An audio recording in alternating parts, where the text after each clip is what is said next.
Video kali ini saya nak tunjukkan macam mana cara untuk kita buat dodol durian menggunakan Thermomix. Jom kita buat.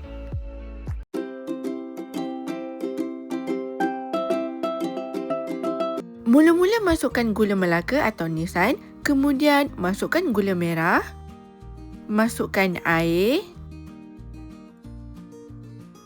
masukkan daun pandan yang disimpul, tutup dan masak selama 5 minit suhu 120 speed 1. Dah siap. Masukkan tepung pulut. Kemudian masukkan isi durian. Masukkan sedikit garam. Masukkan minyak. Masukkan santan dan sedikit air. Tutup dan mix selama 10 saat, speed 4. Dah siap. Kep down guna spatula.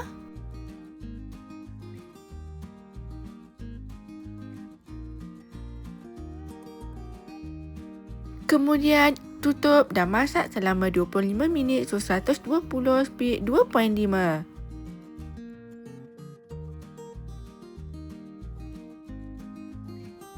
Dah siap. Kep down guna spatula. Tutup dan masak sekali lagi selama 20 minit suhu 120 speed 2. Dah siap.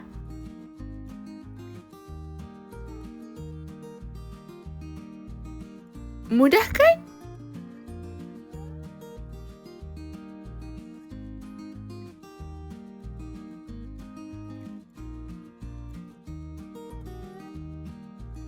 Tuang dodol ke dalam bekas.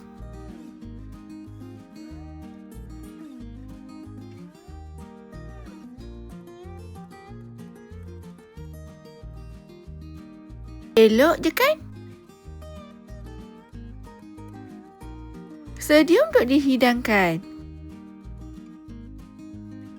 Selamat mencuba. Bye.